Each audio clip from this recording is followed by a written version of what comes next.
Welcome. It's so nice to see you. My name is Kate Gibson. I'm the Associate Director of the Bill Lane Center for the American West. And we're so pleased that you could join us for today's event, When the Boundary is the Pacific Ocean, Reading and Mapping the Afterlife of the Second Great Migration Through Poetry and Landmarking. Our speaker today is Dr. Wendy M. Thompson. She's a poet and Associate Professor of African American Studies at San Jose State University.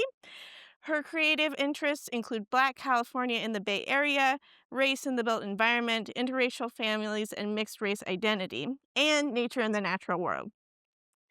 She will be reading from her debut poetry collection, Black California Gold, which explores Bay Area life in the 1980s and 90s as the descendant of Black Southern migrants. Dr. Thompson will be joined in conversation by Aliyah Dunn-Salahuddin. She is a performing artist, filmmaker, and current PhD candidate of history at Stanford. And we're thrilled because this year she's our Thomas D. Graduate Fellow with the Bill Lane Center for the American West. Prior to Stanford, she served as a tenured faculty and department chair of African American Studies at City College in San Francisco. Thank you both very much for being here. Can't wait to hear this fascinating conversation. So thank you all so much for coming here today. This is a really important conversation, I think, to have, and I'm really thankful for the Bill Lane Center's investment in Black California history and African American history in the West.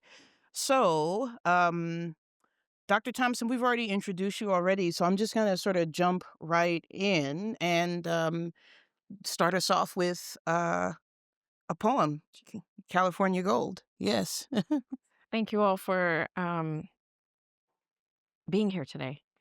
So this is actually the first poem in my debut poetry collection, and it sets the tone for kind of situating the Black migrant experience and the Black experience in the Bay Area within the longer history of California. So this is titled Black California Gold. Directions.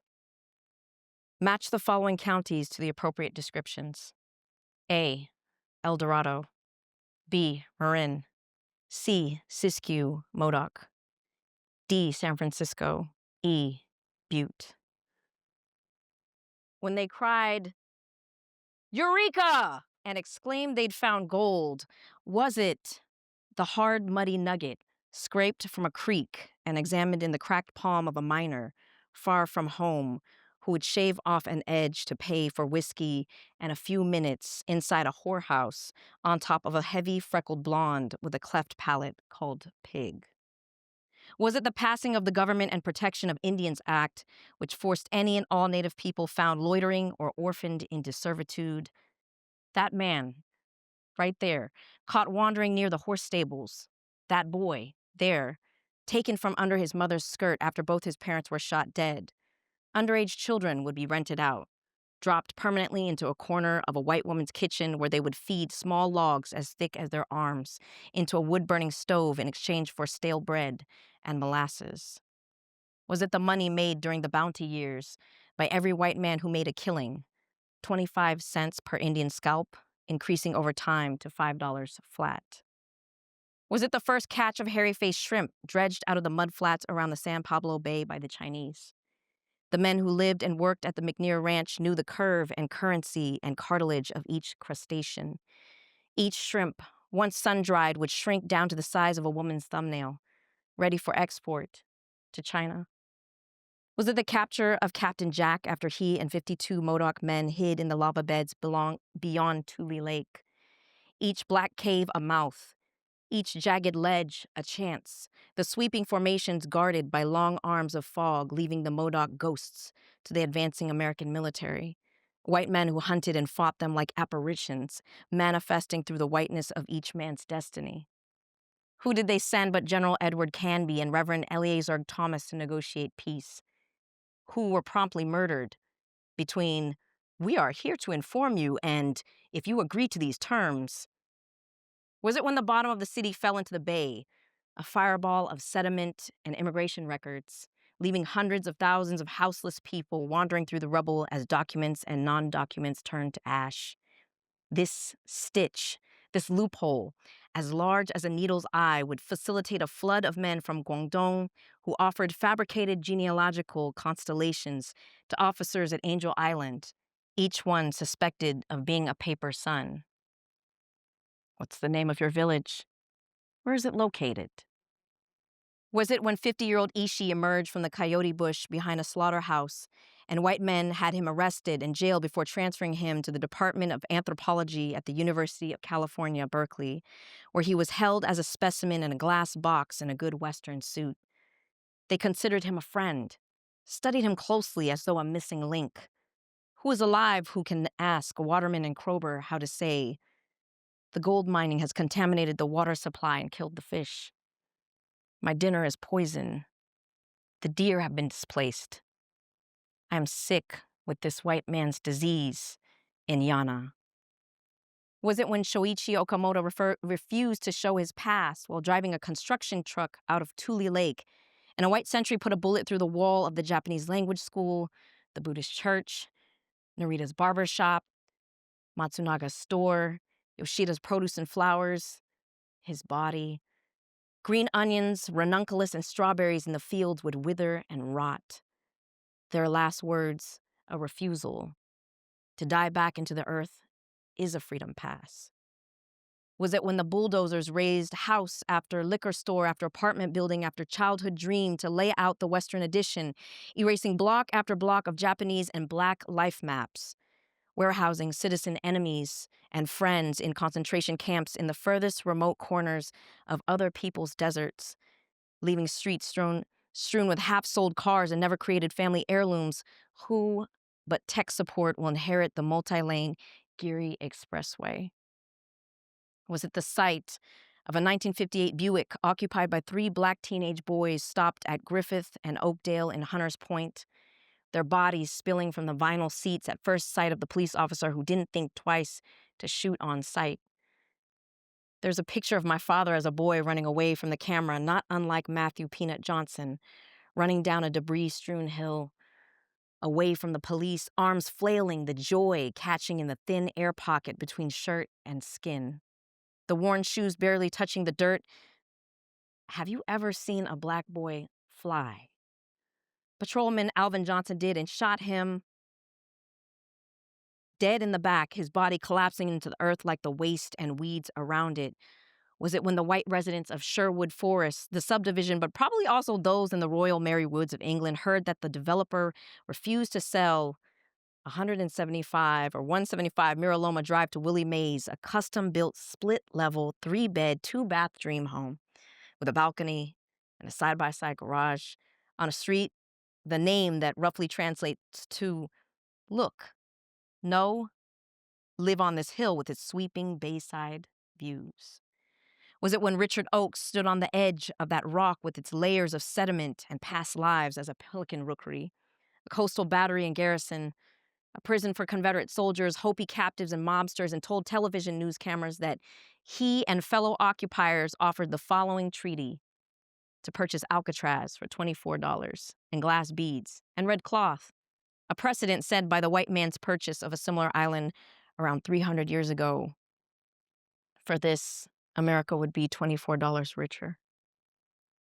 Was it when that white man from small-town Indiana took a congregation of displaced, church-fearing, elderly, and single-mothered Black folk and their fixed and supplemental incomes and disappeared them to the furthest corner of South America to build a paradise named after yet another white man's dream that begins with an airstrip and ends with the children of sharecroppers forever trying to rid their mouths of the acrid taste of grape-flavored cyanide? Was it the first superbloom? Was it the last wildfire? Was it when the edge of the world from Crescent City to San Diego fell into the Pacific in a future of risen seas and a permanently warmed earth? Was it? Was it? Was it? Thank you.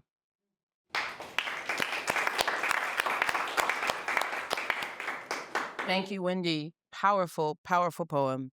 Um, and it gives us this arc of history. And now that I'm listening to it, and your oration of it, and this picture, when I opened up Black California Gold, this is a picture that I use in my own research. This picture in reference where you can barely see the body of Matthew Peanut Johnson, 16-year-old from Bayview Hunters Point, who was shot in the back by veteran officer Alvin Johnson. And for me, and as we've discussed, this image really conjures up the confluence of structural inequality, the racism, the police violence, and I think you really paint this historical but very visceral picture of struggle, of many different groups in the Bay Area. So talk to us about um, why this poem was your first, about why you chose this poem as your first to be featured in your work, and its deeper meanings. Yeah. So I want to preface this by saying that I mean I'm an interdisciplinary scholar as well as a poet. Um, I have a background in American studies, but history always, for me, history is important in the way that it grounds everything, right? It gives context and reason and helps us to understand certain patterns and cycles that we might find ourselves kind of going through over time, right? So this poem, I mean, I open with this poem to set the stage, right? So if we're telling the story of Black California and what that means, right? You have to kind of give the history of this state, of this place. And I think for me, I mean, I'm originally from, and I know we're gonna go into that, but I'm originally from Oakland, California. This is home. This is home for both of us, you know. And there's a way in which the state itself and then the narrative, the prevailing narrative, I guess, like the public discourse or the myth of California and the West, kind of overrides the violent foundation and origins and beginning and the restarts and the cycles, right? And so I wanted to kind of open the story with these different scenes, right? If we're kind of like thinking about a show, right? What would the different episodes be, right? We could talk about the landscape. We could talk about how beautiful it is, right? We can talk about discovery. We can talk about innovation. I mean, that's written into the very tapestry of this state, right? Of how people can just come here and be, right? Like there's a certain kind of dreamscape um, that's been distilled and like lives in the story of California. And I was like, I hear that and I recognize that, but for us, right? For a lot of people, there's the dream, right? That like the kind of like it foregrounds everything, but then there's the material reality, right? And for me, um, like I wanted to bring the history in, start with the history, um, and I mean like just to kind of like also talk a little bit about or just note how I kind of meld scholarship and or my scholarship and my position as an academic with poetry and the creative. For those of you who have the book, those of you who don't have the book, I literally, as part of the poem, have a bunch of footnotes. Right, so it's like, show your work, right? Like, how prove it.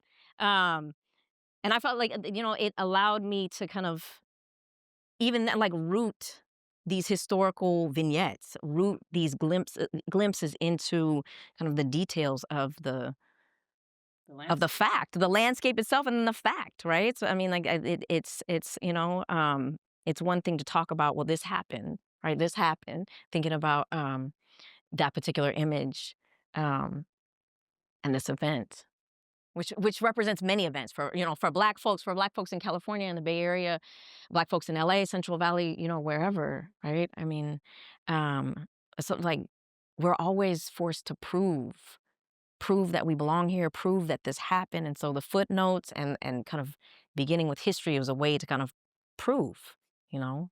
Um, this is what came before, this is where we enter into the story, this is what happens after. So Kind of going off the script a little bit, but I think that I often talk about how there are San Francisco sort of two sides to it.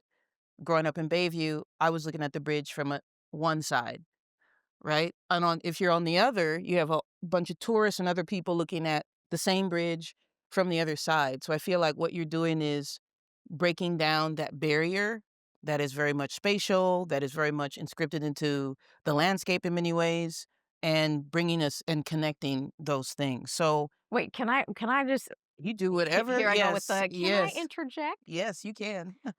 I love that. So and there is a poem in which I talk about that, like thinking about view and lens and scene, right? So there's something about and being from Oakland, you're from the city. Yeah, we're literally We're looking looking at at each each other. other, Yeah. but it's not, I mean, we're seeing something very different and also thinking about the relationship between the two cities. Um, and how, I mean, spatially, aesthetically, like just thinking about, environmentally, demographically, what do these young people say? The vibe, right? Like, I mean, like they're very different. They're positioned, even though, I mean, like we have a bay between us and we have a bridge conjoining us. But it's interesting how it's always talked about as though we are looking at each other, but it's not kind of like the way me and you are looking at each other now. It's not kind of like a visual kind of direct glance or gaze. It's always felt like Oakland is looking at the city, at San Francisco, with this longing, with Mhm. this kind of like wishful, hopeful desire almost. And the city is kind of looking at Oakland in this kind of like, I see you, right? I acknowledge, but we're not the same. And I play with that too, as well as other landmarks. I don't know if folks are from, if anyone didn't here is from the Bay Area and grew up here. Do you remember the Coca-Cola sign of the, and it's not there anymore? So like, no, there's a lot. So there's some landmarks that will remain, and then there's others that they weren't intended. I don't. That wasn't intended to be a landmark, but became a landmark for some of us.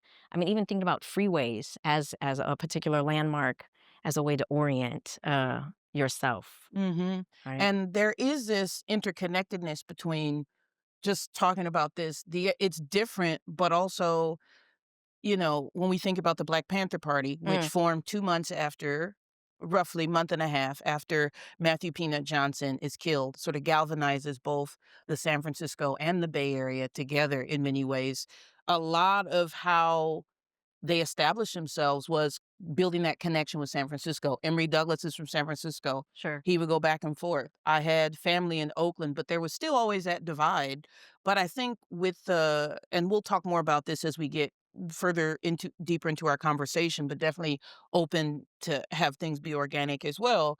Um, with the passage of time and the displacement of African American people, Mm, we were denied sort of even having that. I'm from Oakland, I'm from San Francisco, because it sure. was sort of a point of pride. Sure. And now all these people from San Francisco are moving to Oakland, and those distinctions become less Yes. important as opposed are you black? Are you from here? Have Right. you gone to school here? Right. Yeah. So talk to us more about African Americans' relationship to the landscape. I mean, we just saw this picture with Matthew Peanut Johnson, and it's his body amongst this landscape that has been neglected. And I know that the landscape and the environment and your ways of thinking and seeing it through the Black experience is important to your work. Talk to us more about that. Okay. Um, so thinking about the environment, thinking about landscape, I mean, this is something that comes up um, often for me, both in my creative work, in my scholarship, but also in my everyday life, right? So I am an unabashed, unashamed nature freak. Like I love hiking, I love going tide pooling. There are parts, going to the mountains. You have a group, don't you go? Do you take groups out to nature, or is it just No, you just I don't. okay? I don't do. I'm manifesting it. Yes, sorry.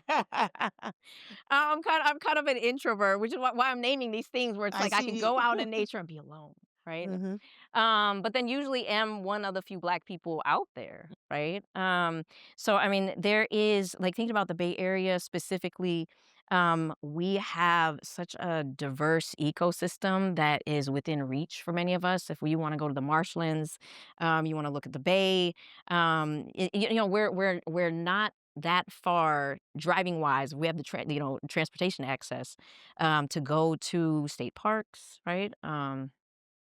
And so there's for me individually, there's a way that nature in itself factors heavily into my sense of what is beautiful, what gives me a sense of peace, what also kind of frames my experience. So it's just like having a particular access to a style, like a certain kind of skyline, and teaching in the Midwest and really missing, seeing hills and seeing certain bodies of water. And people say, well, you could go to the. I was in Minnesota. They were like, there's so many lakes, right? And you miss water. You can go to the right, go to this lake, and I'm like, you go to the beach too, and I'm like, that's not a real beach. And then right, and then they're like, what do you mean, right? And then it became something else, but.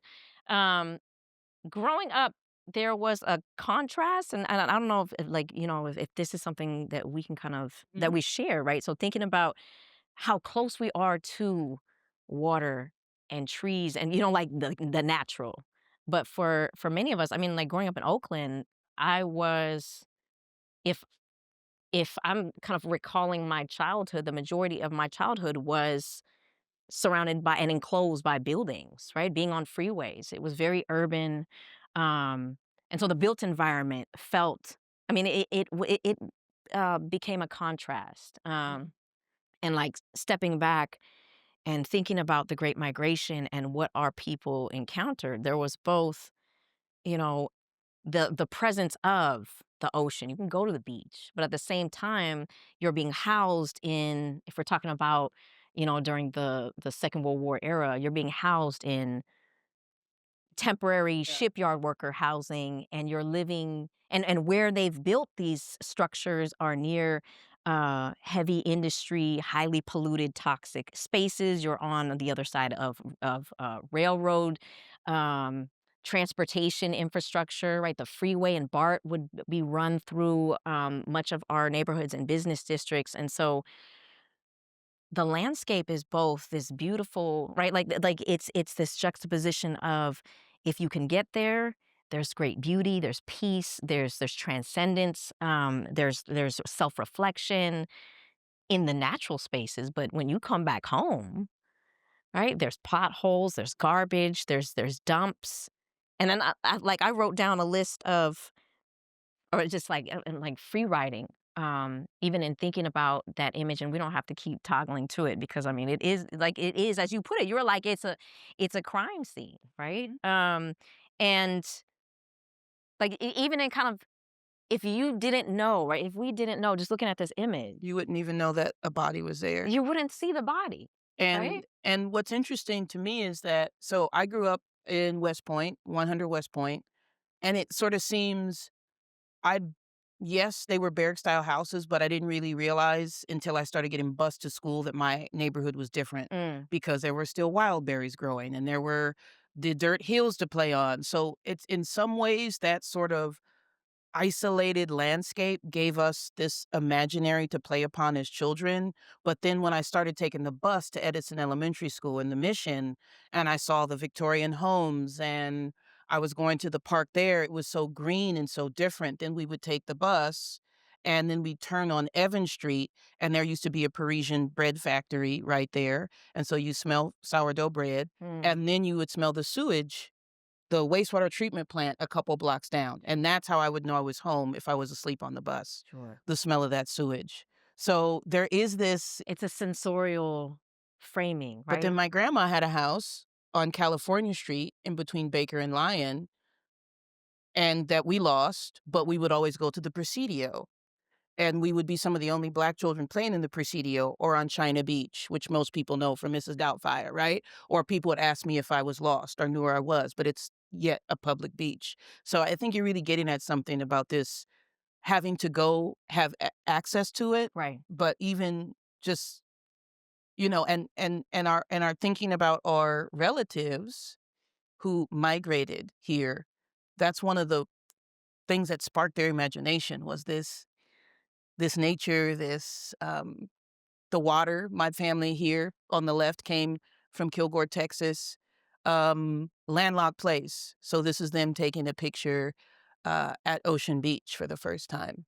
What are we seeing here? That's my great grandmother. So she migrated first. And for a lot of folks, if we're talking about the Great Migration, either Hmm. first or second wave, you would have an individual. Um, at times, you would have an individual from a family, right, the pioneer, the first to go, to kind of see if life was tenable outside, and then send for other kinfolk, right? Children, spouse, uncle, parents, whoever. So my great grandmother, my father's people are from Louisiana. So most, or a lot, not most, right? Because I mean, there's What's her name again? Bernadine Okay, we'll home. name them. Sorry, because my grandma's like, "Can you say my name?" Bernadine. Yeah, What's her honor me last in this. name? Honor me in this Yeah, space. Bernadine. What's her Bernadine, last name? Bernadine home. Okay, and this is Della Mae Jones and Zelma Jones. And I don't know who this woman on the left is, but it's interesting, Granddad, who that is. So yeah, we'll see. Yes, Um, okay, but as you were saying, I just wanted to honor and name them. But no, let's talk about I'm glad that Bernadine. you did that. I'm Hmm. glad that you did that. So that it's not just, A picture. an image, and Hmm. especially an image of Black folks, where it just becomes a placeholder or symbolic, right? Hmm. Like these were Hmm. actual people. Um, and so my father's people, they migrated here from Louisiana.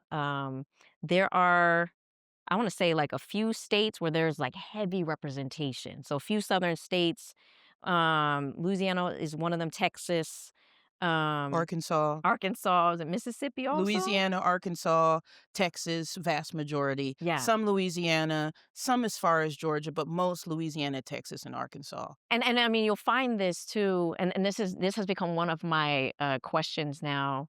Um, Whenever I encounter other Black folks who say like they're from the state, right? So I'll first ask, so like your parents, your grandparents are like, no, no, yeah, like I'm not just a new transplant, right? So Yeah. we have to first determine, um, and then I'll ask where are your people from, and yeah, there'll be that, and it's also a way of honoring, right? It's Yes. it's a way of placing us, and kind of placing us within a longer, larger history, that is both close and, I mean, for me, the folks who migrated, my grandparents and my grandmother, they're no longer with us, right? Right. So Right. so now uh, it's an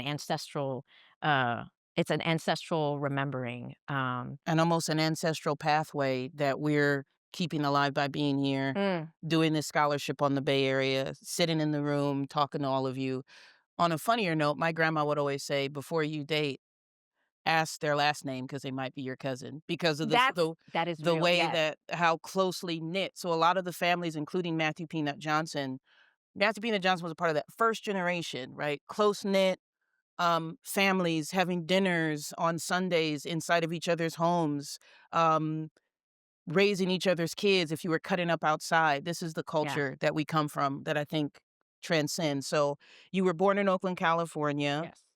Your family migrated from, or Bernadine was one of the first ones to come. Yes, and she first actually went to Gary, Indiana before, Mm. coming out west, right? But the West, I mean, that was always the final destination, the shipyards, right? We're talking about the Mhm. Second World War Mhm. period. The opportunity to work, be self-sufficient, provide a wider range of opportunities for my grandmother. Because I mean, the schools some of the schools, if we're talking about Gary, Indiana, there, my grandmother, before she passed, she talked about going to an integrated school for the first Mm. time, right? It was all this, I saw snow for the first time, right? So all Mm. these firsts. But there's something about California and something about the West, right? It's like the edge of the world before you fall off into the waters. Um, there was a certain kind of promise, a different kind of promise, I want to say, that existed in the West that was different. I don't know. You can't, right? Like how? I'm not 100% sure, right? It's different, We're right? still exploring that, and It's that different than yes. going up north, right? The west, it's Even from going to LA, right? Because a lot of people came west, went to LA, but others came to San Francisco. Sometimes in oral histories, they describe it as pretty. It was so beautiful. It was so pretty. There were so many, it just seemed like there was more here for people. My family came from Kilgore, Texas, as I said before. They were all sharecroppers. They never really went to school, but I see them as very highly educated and trained people. My grandmother was a highly sought after domestic worker in San Francisco, working in Potrero Hill, or excuse me, Pacific Heights, to the point where her employers, I believe, helped her put down money for her home on California mm, Street, right? So from the way that she washed clothes to building a three layered cake to, I mean, so they came here as skilled people, even though they didn't have formal yes, education, yes, but they put all those dreams into their children, into us, right? And I think that's what we're doing. So my mom was born in San Francisco. I'm not going to say what year because this is being recorded. She was born in San Francisco. She went to St. Dominic's, went to USF when it was Lone Mountain College, all women's college. And she met my father here, right, in the Bay Area. And I'm a product of the Black Power movement and the Nation of Islam. And so if Bernadine and Della and Zelma hadn't taken that leap to take the longest and farthest route of the Great Migration to sort of get some tangible meaning to this dream you're describing, we literally wouldn't be sitting here, and I think that's just amazing. But also, we know that when they came here, they found more than, they didn't necessarily okay, so there's a book, Isabel Wilkerson, very important book, The Warmth of Other Suns. sure. I always say um, that yes, they found that sun to be warmer in the Bay Area, but sometimes that sun was scorching. So, in their effort to escape Jim Crow racism and Southern racism, they found new and different forms. And so, uh, well, before we talk about where we're the next thing I wanted to talk about Mhm. really quickly, I wanted to no, please go ahead. Is there something you wanted to add? No, yeah, I just wanted to pause and just really Yeah. quickly kind of name the fact that we're also talking about Black women and Black Yes. women's decisions and agency to be the ones to pioneer, right? And so, my great grandmother didn't have a father, uncle, brother who called her out to come out, you know? So kind of like thinking about that to the particular pioneer spirit, which, I mean, if we're thinking about the West and we're thinking about California, usually when we think about the pioneer spirit, it's embodied in a particular kind of male, right? Mm. Like a heterosexual white male body, right? Like I'm right, like it's generally gendered male, right? The person who has the fortitude, the wherewithal, right? Um the strength, the vision to go out and take the risk, and make something out of right this natural right this wild yonder right but thinking about what did that look like, what did that mean for these women from the South. My great grandmother was also a domestic. Mm. I didn't know um that. We never even no, like we that's the gag right we're here, yeah. finding out so much. We've been finding out so much. There's so many connecting threads. But then like these are right. So like thinking about that too, there's so many juxtapositions, right? Like you're a domestic, you are um literally making a way and making a life by serving, by working for, by being in the homes of white people, but in the images and in the vision they had of themselves, So much you like wouldn't see that. yeah, you don't even see that at Right? all. You see sophistication, you see, like new urbanites, you see people who are just here living their best life, right? Of money, people of, Yes. like, privilege, and so we know that the Pacific Ocean has acted as both a source of hope, but also that edge of the world as you described it, Mm, a reminder of the limits of Black migratory freedom, sure. like, where else are we to go? So I think part of this spirit comes from we came this far, the longest and farthest route, despite the sun being, like, scorching sometimes, we have to make it work here. Right. Um, so when I look at the image of our families dressed to the nines, taking what was probably like their first picture here, and I see Bernadine walking the street, here. I think about them arriving from landlocked Kilgore, Texas. I imagine they looked out onto the water and felt a great sense of and felt a great sense of hope. Yeah. But looking behind them on the Great Highway, they would be greeted by Topsy, a visual reminder of Jim Crow and anti-blackness. A reminder, and this is Topsy's Roost, which was established in 1929 on the Great Highway in San Francisco, and it closed in 1946 at San Francisco's former Playland at the beach. This was a themed restaurant called Topsy's Roost. Named after the troublesome and mischievous fictionalized character in Harriet Beecher Stowe's Uncle Tom's Cabin. So this is a postcard, as you can see. All of these are from the San Francisco Public Library. This was an arena-sized wooden barn stacked with dining areas made to resemble human-sized chicken roosts. The iconography of minstrelsy all around. On any given night, 6 days a week, you would have 900 to 1,000 white diners dancing and eating fried chicken at a very low fried chicken, salad and biscuits with their hands, no silverware, wouldn't be an authentic experience. Listening to music played oftentimes by Black musicians and eating food cooked by Black staff members. And I didn't even know this existed. I always saw this picture, but this picture had to be taken at a time when Topsy's Roost was around, and so I thought about my grandparents and possibly Bernadine looking onto the ocean on one side of them, Right. but then behind them, Topsy as this reminder. What are your I mean, we could talk about Topsy for a long time because we popped off on Zoom, but, what could you talk to us about what this juxtaposition of Topsy's Roost in San Francisco along the Great Highway at Balboa, if you want to go there, that's where it was. And the Pacific Ocean as a boundary Sure. and Topsy's Roost at the skyline of the city. What does that bring up for you? I mean, this is I mean, you made this point kind of like perfectly, right? That there was a desire for more, there was the potential for more, there was hope. You think about the symbolic meanings of water, especially in West African culture. Um, Thinking about Black religious traditions and baptism, right? Being renewed, being able to wash away ugly things, Mm, dirty things, right? mm. Water being like there's a transformational property in water as an element, right?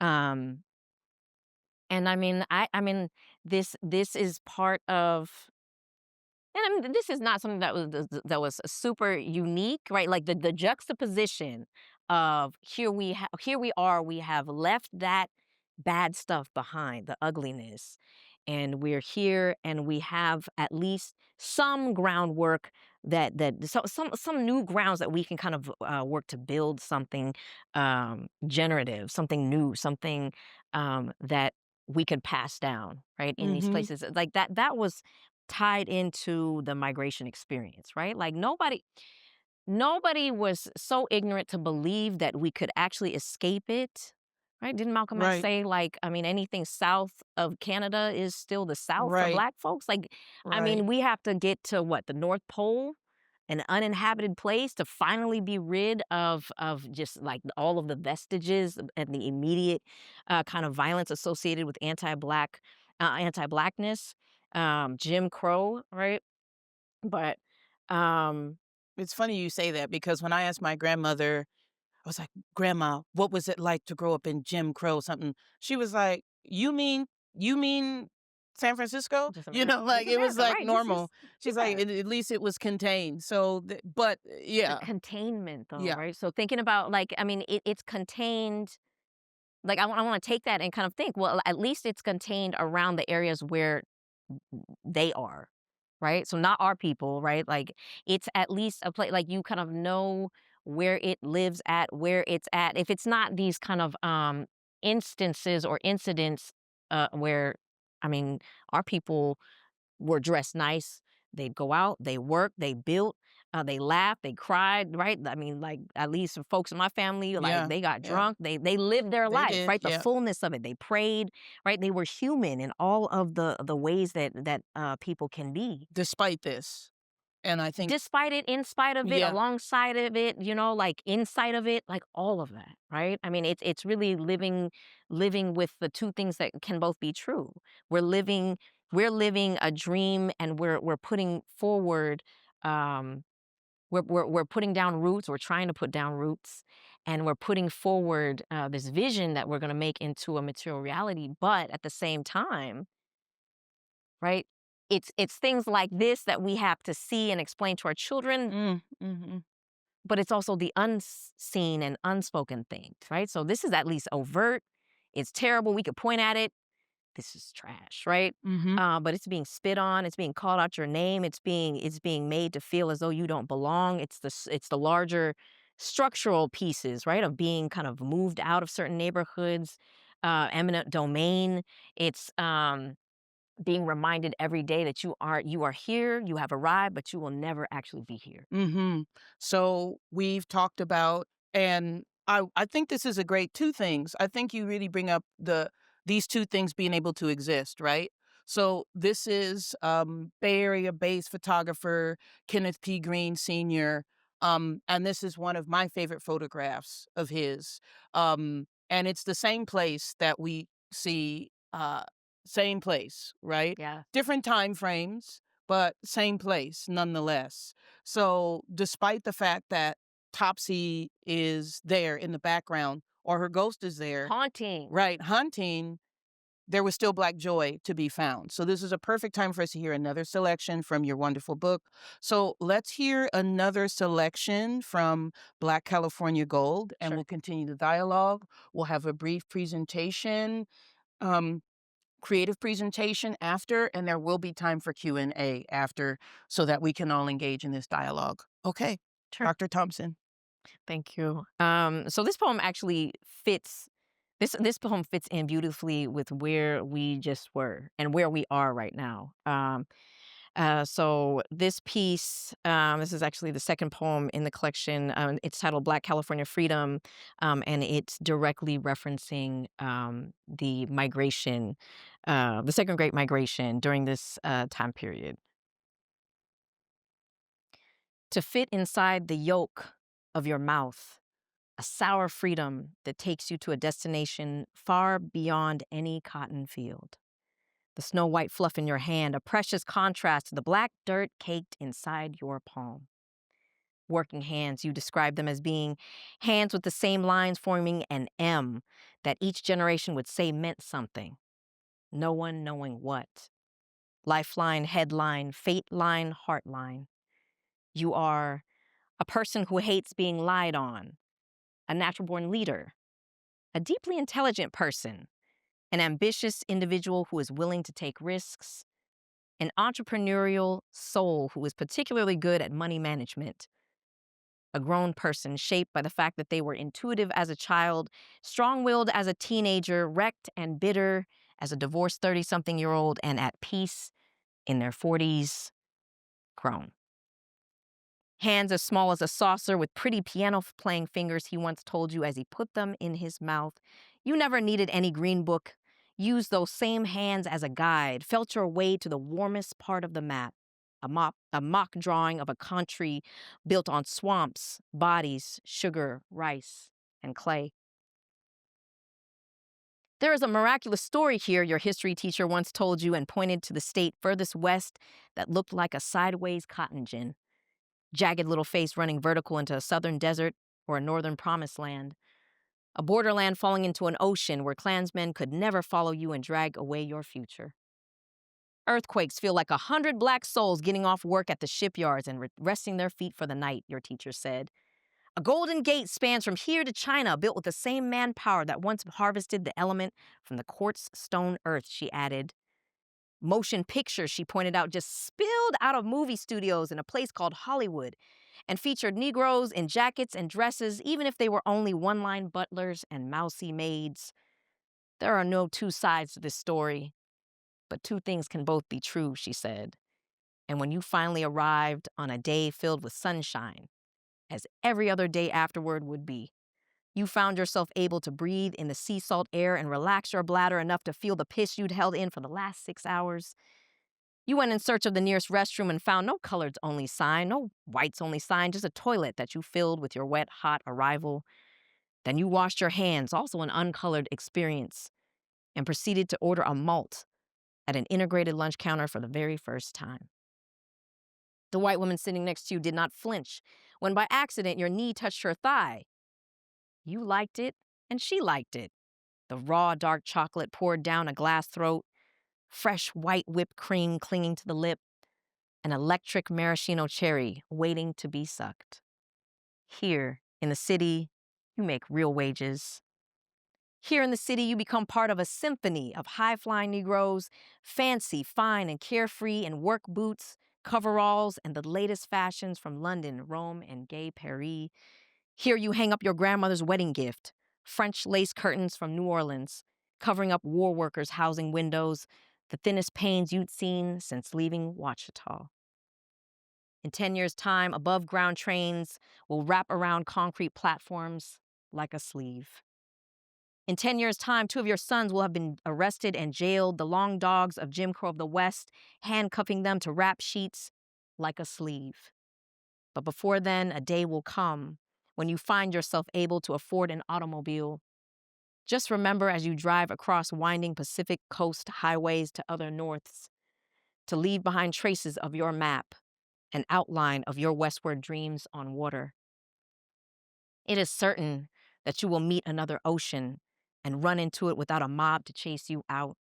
It is certain that you will meet another ocean and roll in the waves and release yourself from every single racist covenant, every single racist comment, every single racist cop, never knowing how you've changed the futures of your descendants, never considering once that Black people like us can't swim. Thank you. So I'm going to condense two things that we've talked about in response to this. So first of all, the poetry. Can we give her another hand for these? I mean, I'm sitting here like, just taking it all in, and it gives me, I get goosebumps sitting here with this image and hearing your words, and then feeling the visceral, I think, whatever's in my DNA with my family. But you, when we talked previously, you said as we were arriving, we were already being displaced. Um, and in my own work, I reference Stanford's very own Bell Hooks, who in her book Belonging talks about these cycles of leaving and returning. We know that in 1858, African-American people, there was a mass exodus of African-American people on the coattails of Civil War. We know that World War II brought them back. And I think your poem really speaks to that cycle of leaving and returning. But I'm going to condense the question. So Okay. we're going to talk about that. But then also, I want us to think about the difference between the Pacific and the Atlantic, and Black people's relationship to the Atlantic Ocean, even how it's theorized within scholarship, and African American people's relationship to the Pacific Ocean. So anyone you want to pick up, I'll bring us back to whichever one. Yeah, Okay. I know. I mean, the Atlantic, it has its own, I mean, it has its own identity, right? The Atlantic for us, as a people, as a race, like thinking about that, it is, I mean, it is literally the Middle Passage. It is, and in the many different ways symbolically that we read that, it is a birth canal. It is also a portal. It is like thinking also about just the passage of folks forcibly brought and then never really having the opportunity to arrive and be born, right? Through force, through violence, right? Being forcibly transformed. The Atlantic is also is it's a mass grave, Mm-hmm. right? So I mean, there's ways in which different scholars have articulated the Atlantic beautifully, Right. but also very kind of Huntingly. yes, Yeah. right. So thinking about the Atlantic, I mean, there's the geographic proximity to the continent, Mm-hmm. right? And the many ways in which we record that as that I mean that ocean, that body of water as being a starting and ending point for us. The Pacific doesn't have that same kind of Historical collective memory or trauma we talked about, like trauma attached to it in that same sense. it has it's different. It has a different threads, right? So Mm-hmm. um when I think about the Pacific, and there are scholars who are doing work on the Black Pacific, right? But for them, they're looking at Black folks' engagements with um, not just the body of water, but largely like thinking about Asia, right? Mm-hmm. And the Pacific Islands. Um, but even that is kind of like looking through a lens of war, of militarism, right? Black soldiers' experiences. Mm. So there's violence there, but it's a different kind of it factors different in our articulation of where we're from and how we got here and what the water means. So it almost sounds like there's an Atlantic framework that is being, and I'm stretching it a bit, not to the exactly an Atlantic framework that's being used to kind of understand the Pacific. But what I'm hearing you say is that that doesn't always fit this experience, right? This No. dream space that it created for my grandparents on the beach, for these children playing. It was almost like away from that in a sense. Sure. Yeah. Yeah. Yeah. Yeah. So to conclude this section, I want to let's see. I feel like we've talked about the next question that we had prepared to talk about already. Okay. I definitely want to leave time for Q&A, and I also want to have time for us to for the presentation. It'll be a 9-minute short film, and then we'll have a Q&A. So I want to pose a question, and then we'll end with the presentation. I hope to engage all of you in a dialogue. And really just thank you for coming from San Jose to Stanford to share this work, which is really important, and the Bill Lane Center for making this possible, and the history department as well. Thank you for building Um, knowledge with me here, this was girl. fun. This is the beginning. We're going to do a book together. It's over. It's over. It's a wrap. Okay, so both Dr. Thompson and I want to really pose this question, and you're going to answer this question with one of your poems. What does it mean to still be here and Black in the Bay Area? What does that mean? So I'm going to leave you with that question. Okay, we're not gonna actually. You So our can work, so our creative work. is going to speak for it. Okay. Like yeah, I mean, but this is your arena. So if you want to speak to that, we can. We can also talk about it in the Q&A. It's up to you. Okay. I mean, I'll just mention something quick before I go Please. Yeah. ahead and We're on good time. We're on good time. read the final poem. Um, I tend to skew more my okay, if you ask my mom, uh, who's Chinese, she brings her own, and her side of the family, that side of the family bring their own migration story into the mix because they came here. She came in 1974, Mm. and then whenever I'm teaching my students, I'm like, and we're talking about the immigration law changing in 1965. I'm like, understand though, right? Like we have to ground this.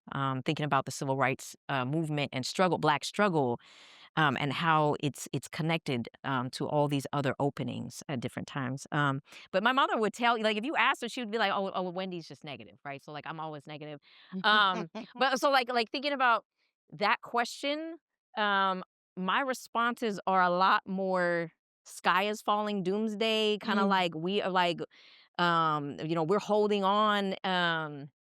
I've talked because there are way too many folks now, and that's fine that we're on camera. I'm 44 years old, so I was born in 1981, and I've met I've like we've seen seasons of Black folks and experience these seasons of Black belonging, but then the loss and the leaving and the displacement happening, right? Like we're at a Mhm. certain point um, of a particular reverse migration where oh, there's a map. There's a map for this. There's Oh, a map yeah. for this. Ooh, So we really quick. So like thinking yeah. about like where Black folks have been going since the '80s, right? So since I like I was born here, there are certain certain places around the Bay Area felt blacker at one point and have since shifted. Yep. And so whenever I think about the Bay Area and I think about the Black Bay Area, it is traveling. It is Mm. moving, just like our people. Like we are constantly moving. One thing that we are not going to do as Black people is ever get stuck. I tell my students that all the time. Like we Mhm. we are constantly moving because the conditions and we can sense it, right? That there's something about the conditions. Um, and we're going to choose life, right? We're going to live our lives. Um, but there's a shift that's been happening, and for me remaining here, and I have 2 children, I'm always wondering, like, what kind of Bay Area, what kind of experience, who will they be, growing up here and not having that frame of reference, not having the Sunday dinners, Mhm. not having like unless we're making them for ourselves. Like Maybe it is that's yeah. now our time, Yeah. right? So this is something I love that question. It's a painful question for It me. is. It is. But yeah, take us out with All your right. poem, and then we'll have some Q&A. I hope you stay as well for that too. All right. Yes. Mhm. All right. So the final poem, it is titled Investors Leave No Landmarks. Um, and if you're from the Bay Area and you are of a certain age, these might resonate with you. First, they took Jack London Village, its wooden boardwalk planks wrapped around a 2-story maze of storefronts, a saloon full of bikers, a water tower, my favorite sweet shop where my father let me pick out old-fashioned candy sticks, root beer, passion fruit, tutti frutti, all of it demolished by the Port of Oakland in 2001. Then they left a disfigured sawmill building on Broadway, painted it and repainted by investors until it was nothing but a nondescript off-white box that could have been office space.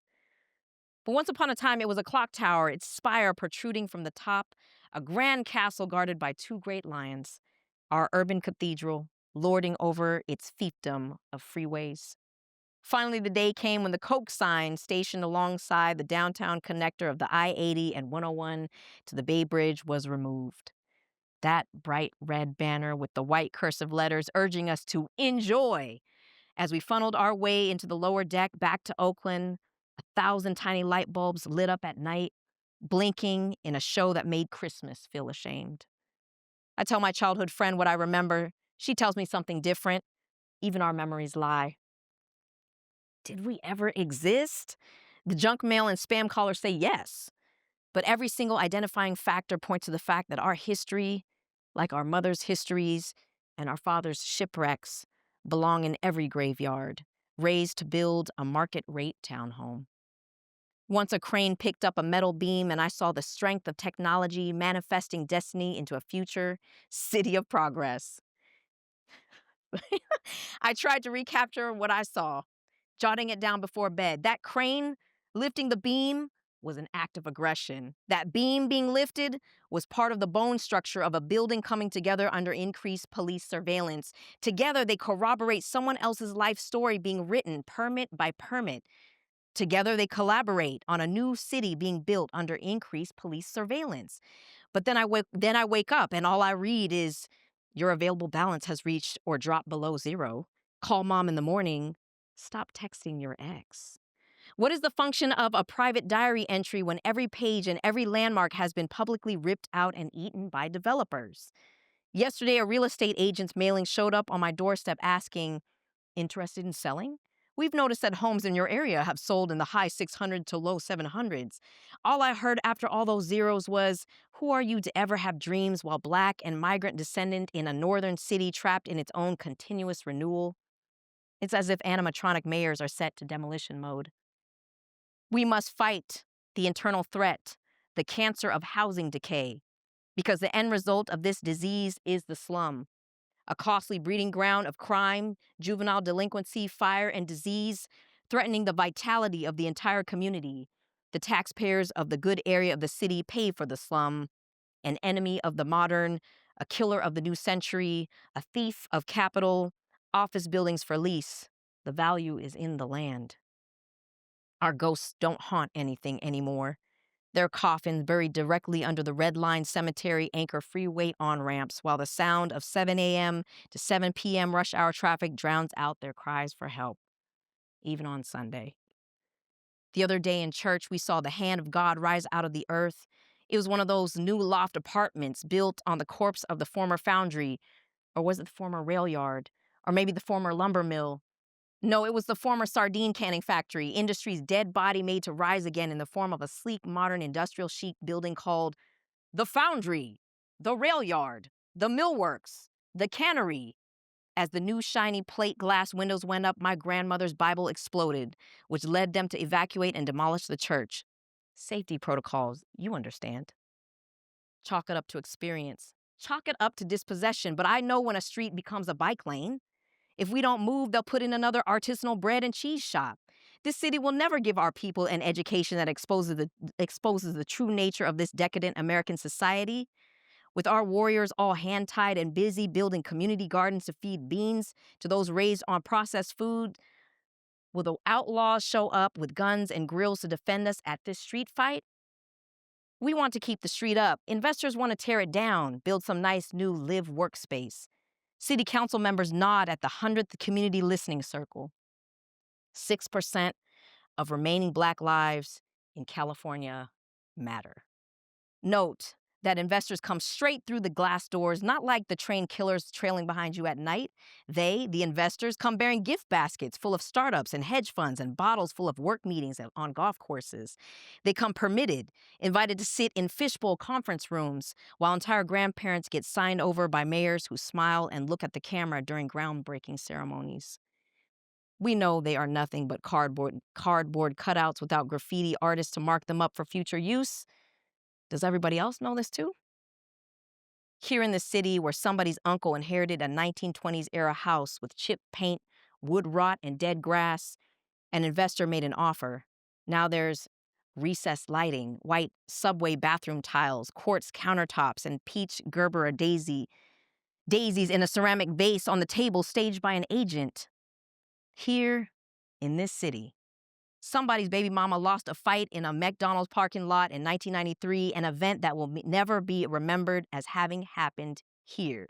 But they will build buildings on top of buildings, vacant and ready, memorialized for the next wave of gentrifiers not yet born. Everything is a loft. Everything is a luxury mixed-use retail development with concierge. Everybody is in a tent wrapped in a tarp under a BART platform or hiding in a bigger sinkhole behind the Home Depot, spilling into traffic.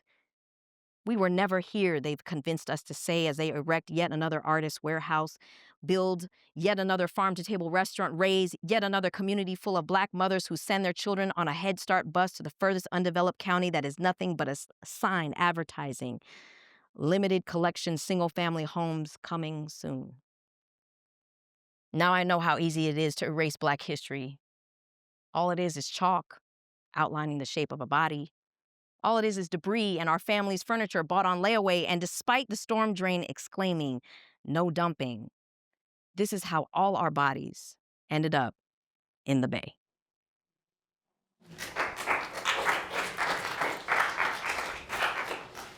So we want to thank, and I'd like to open it up for any questions, comments, thoughts, anything. We can just, there's a good group of us here, so I think we could just, whatever is bubbling up for people is open.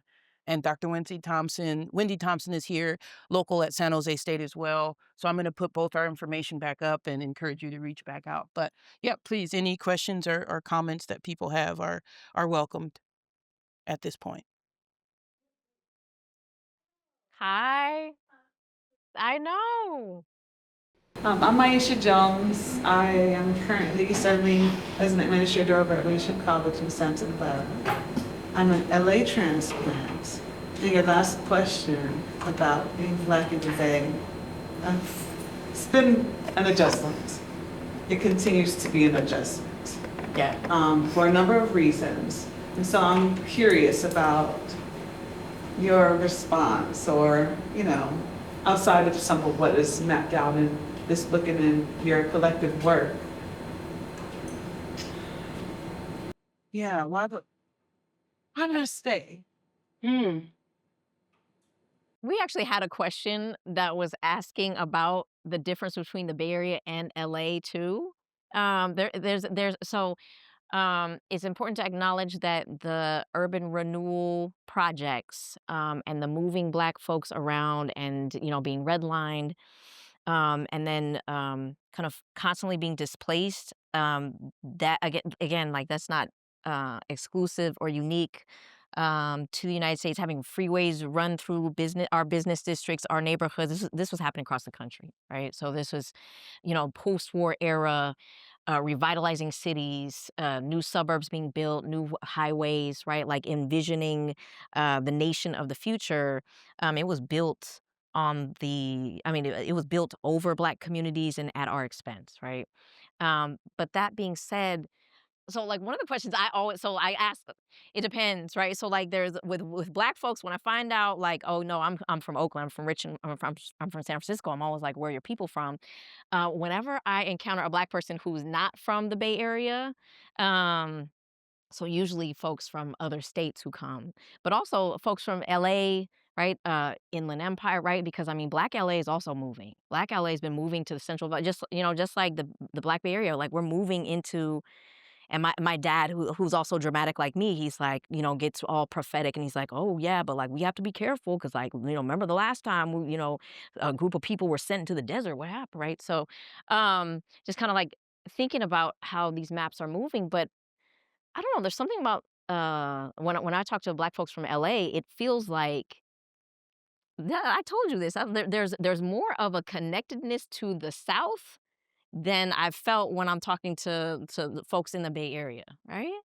Like there's still a sense of rootedness. And I don't know, maybe to more directly answer your question, is because African American people were the second largest demographic here at one point and literally helped to build the infrastructure, the economic infrastructure. So in many ways, I feel like a deep right to be in the Bay Area, that this was built for me, even if I don't see myself. When the names of the streets are named after our community leaders and our ancestors, they sacrificed so that we could choose whether we want to walk on these streets or whether we want to leave. But I feel like stay because it was built for you. And if you stay long enough, you'll meet many more people like me. We're just out here doing the work. I'm in Palo Alto right now, right? But I'm from there. Um, so there is this web of connection that lingers if you know where to find it, right? But we need more people like Wendy, like myself, doing this work so we can tap into it.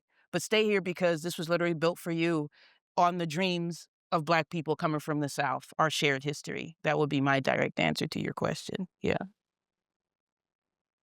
Of the staying, What was that? of the staying, of the should Of the I stay? staying, I yeah. don't know, like the So I like how we're like I'm like, we're staying, but like I mean, like I've made a conscious decision to stay, and I mean, I recently moved back to Oakland with my kids, same, yeah. and wanted, for me it's wanting to come back. It's a homecoming. It's a homecoming. Even though like your film and the poetry, like the creative work, and then what we're talking about, like we're talking about a larger story of grief. Mm-hmm. Like we are grieving, Mm-hmm. and we've been grieving. There's multiple Yeah. things that I know I'm grieving, right? So there's grieving, the loss of the root structure in my immediate family with the passing The of infrastructures the of our infrastructure, of our homes. so like an internal infrastructure with the family, but also the external infrastructure where our communities, like the Oakland that I grew up with, doesn't exist anymore. Right. It's in Stockton, it's in Manti, it's in Vallejo, it's all over the place. It's with people. People are the home. And to counter even my own self in doing oral histories, Tony Carpenter, activist in Bayview, he says we went through this struggle so that if you wanted to leave, you could. get out if you want to, but take the riches from here. Take all this foundation and take it with you. So I think that's stuck out in my mind too, because I'm like, Tony, I gotta stay, I gotta stay. He's like, why? If you want to leave, leave. But kind of like the gold rush, we were panning all this out. Like it's for us to take too. And whether we want to build roots here, whether we move to Oakland, whether we decide to leave, I'm applying to jobs all over the place, right? Mm. You gonna come This back. will always be home. I You can gon- always come back here. Yeah. hmm Any other no, questions? you can keep. Yeah, you Yeah, can keep going. please. For me, this is like remembrance Mm. to some degree, right? And so, how do we continue to curate opportunities to remember and leave evidence in ways that social media in the cloud and right? Because we don't have a lot of tangible Yeah, documentation of. it's true. I think part of what you talked about, the documentation in your work, this is what pushed me to leave City College of San Francisco and to pursue a doctoral degree, to mark and to manifest tangible things that students and scholars from all over can pick up. And so I think this leaves us with the Sunday dinner question, right? What are we going to do? There's no Sunday dinners. We have to start busting out those recipes. We have to start cooking them. We have to write the books. It's up to us, really, the people who have memory, to keep the memories alive, even if the structures are gone, even if the places are changed. But I also think that there are lots of people doing that work. I think we have to support those people. Go to the art shows, come to talks like this. So thank you for being here today. Buy the book. I think there is, and I also think looking back on the lessons of the people that fought for us to maintain place, people like Eloise Westbrook and people like, Tony Carpenter and Ella Hill Hutch and all these people and from San Francisco to Oakland, who, in spite of all that, decide to fight to stay. That their imprint is still here. Like, I very much feel it. Even in East Palo Alto, it's a Bay Area story that I think we just need to keep asking questions and uncovering. But I'd love to hear your thoughts on it. Yeah, if you. Yeah, no, thinking about like certain institutions, like so. There's our memories, and then there's institutional memories, Mhm. and there's our actual. I mean, I consider them, and I love that the one of the objects that you had that you carried with you on your body was the Oh, suitcase. oh yeah, I mean, these become these are archival sources now. We are the archive. yeah, man. And like, I'm not a trained archivist, right? Like, I mean, a lot of us in our families, I mean, in my scholarly work, I'm writing about this in one of my chapters in my book, where I'm thinking about how a generation of, and it was mostly Black women in our families, were amateur archivists. If you have, the photo album still from like the meticulous way in which the photos were arranged, hmm document who is this. I've the names on the bottoms The and on the dates, back. the Yeah. locations. I mean, they were doing curatorial work without being trained, right? And for me, like, I think about grief and loss, and thinking about your other question of kind of. And I understand that question of Me too. because I've met so many Black folks from other places who are like, it's something about, and I'm like, it's weird, isn't it? It's weird in the Bay Area, right? Like, there's a weirdness to it, isn't it? Right? And there's something to be unpacked there. In the it's in almost in, and I don't want to kind of go too far down a rabbit hole, but just even in thinking about um when you see another Black person who you don't know in public, there's not this automatic. You've been to other places. I mean, you from LA, right? Like, so, like, there's not this automatic What's up? Yeah. acknowledgement. There's a, but it's not even like a, I'm not going to speak to you. It's an Or avoid. We not. avoid Yeah. each other here. We avoid each other here. There is not, and it's an intentional avoidance. It's like a, I can't. It's almost like a colorblind. It's like, get out, right? Like, it's some kind of, and so this is like a separate private conversation, right? Like, this is kind of like not in mixed company type of, discussion to have. Like, this is kind of like a, we need to have a summit. It's private. Mm. But there's something about the roots. There's something about when you it's structural to me. When you're constantly forcing a people to, because I mean that was kind of like that's the sense of kind of thinking about the second great migration. We want you, and we want you for your labor, but we don't want you to stay here. Yes. Everything that they built to sustain us was temporary. Mm-hmm. They never intended for us to stay here. They never wanted us to stay here, right? And then we resisted that and continued to resist that And we are the resistance. Are in the born. Yep. yes. But when there are like external, institutional, systemic, structural forces that are, that kind of continuously for multiple generations too, are telling you you don't belong here, you should leave, it shows up in the root structure of the people themselves too, right? Like there's a brokenness. And I'm not trying to I tend to do these long leaps. I think about the Indian boarding school experience for Native people, Native young people, and then when a number of them went back to their tribal nations, right, back home, there was the permanent way in which, like, there was like a brokenness and a way in which they could not reconnect, they could not relate, they could not parent their children, they could not relate to their parents. Like there was a rupture, and it was in the people, right? And it was an external thing. And so the intentionality of being rooted, of creating the work, of acknowledging, of archiving. I mean, like, we're doing this in spite of, All of in the that. face of, Yeah. like, it's heavy work, and it's important work because, I mean, outside of the Oakland Museum just recently, or it's still on, the Oakland Museum has an exhibit, where, it's the, Oh, yeah. history of the, Black Bay Area. Placemaking. Yeah. Yes. So you can see the suitcases, you can see, certain articles that came from people from different families.